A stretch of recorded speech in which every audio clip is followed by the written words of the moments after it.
Yeah, For how long? off and on for about 4 years. Off and on, but how long? What like the longest stretch? 4 years. Oh, the longest stretch was 4 years. Yeah, and then there was like times where I was, in for waiting trial, stuff like that. So, How was prison life? when you were a wise guy, it really wasn't as bad as it was for the GP, the general population, because we had, in those days, I don't know how it is today because I've been a good boy for a long time, but in those days, there was serious connections. You worked in the laundry. You got the cushy jobs, and you got what you needed. You needed cigarettes, they were there. You know, How? How? Like, how did the guards. the guards? Okay, Yeah, they knew to take care of you. it's not that they knew to take care of us, but they sure liked the money. That's the way that works. And basically nobody in the joint would fuck with you. We didn't worry about the hamsters. We didn't worry about the spics. We didn't worry about any of them people. We just stayed to ourselves, and people knew. As a matter of fact, in MCC,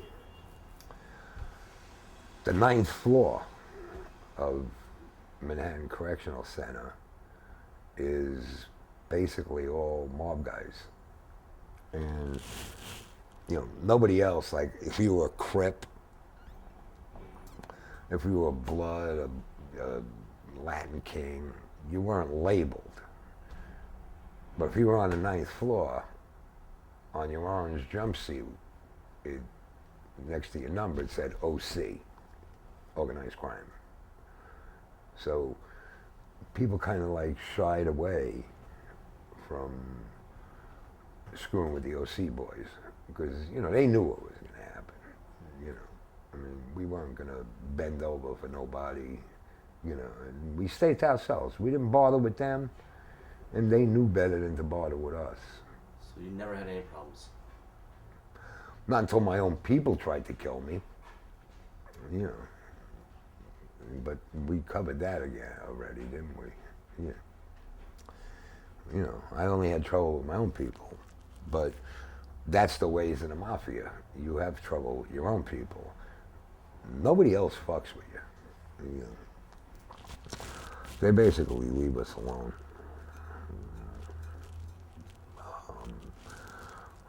The toughest part about being, I was telling Ross, the toughest part about being an MCC is you're in there, and they got these little windows that are about that wide,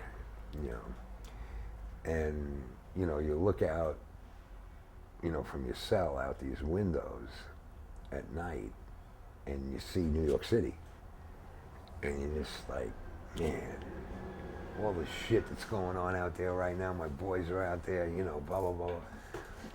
And you get like this really miserable feeling, that, you're not back on the streets again.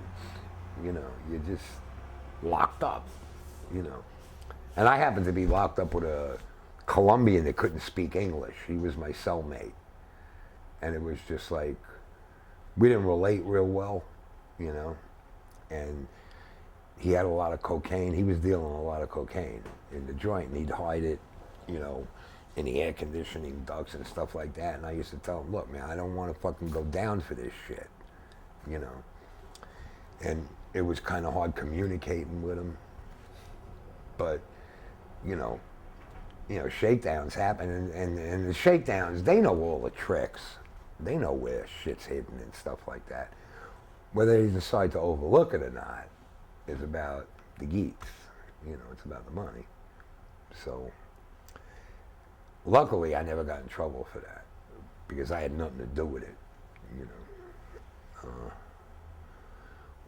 Prison's like it's another society. That's all it is. It's another way of life. You have to adapt to it.